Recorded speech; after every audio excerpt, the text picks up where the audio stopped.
शारदीय नवरात्र का आज तीसरा दिन है, यानी कि आज माँ चंद्रघंटा का दिन है। माँ चंद्रघंटा की पूजा नवरात्रि के तीसरे दिन की जाती है। विधि पूर्वक पूजन करने से भक्त को साहस और शक्ति की प्राप्ति होती है। माँ चंद्रघंटा रक्षा और शांति की देवी भी हैं। उनकी पूजा से जीवन में सुरक्षा और शांति की प्राप्ति होती है।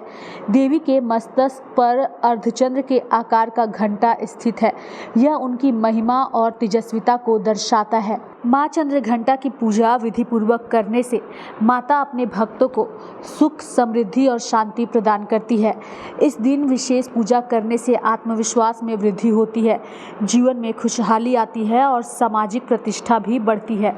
पूजा के फलस्वरूप लोग आपको अधिक सम्मान भी देने लगते हैं।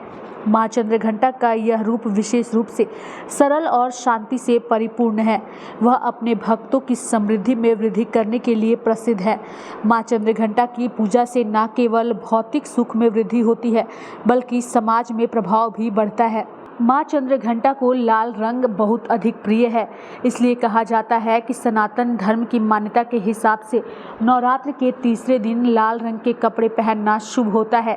तीसरा दिन माँ चंद्रघंटा को समर्पित होता है। माँ चंद्रघंटा को लाल रंग काफ़ी ज़्यादा प्रिय होता है। शक्ति और प्रेम के प्रतीक लाल रंग से कपड़ों से माँ चंद्रघंटा को सजाया जाता है। कहा जाता है कि नवरात्रि के तीसरे दिन जो लोग इस रंग के कपड़े पहनते हैं, उनके जीवन में माँ चंद्रघंटा हर रंग भर देती है।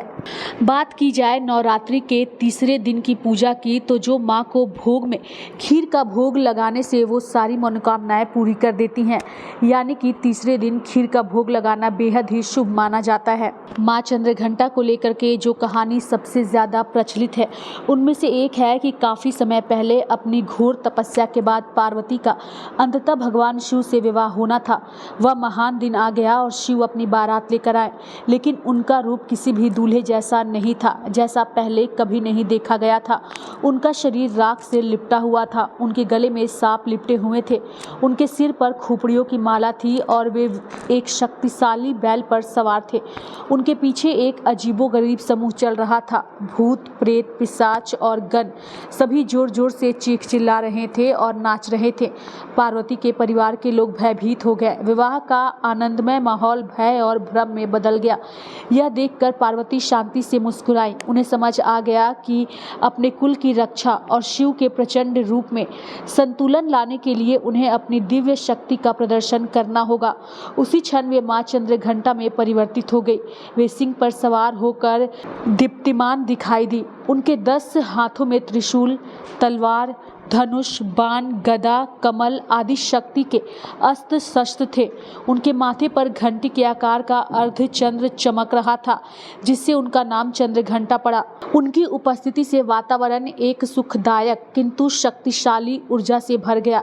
शिव का अनुसरण करने वाले राक्षस और काली आत्माएं उनके तेज से भयभीत होकर भाग गए। उनके परिवार और अतिथि जो कांप रहे थे, अब साहस और शांति का अनुभव करने लगे।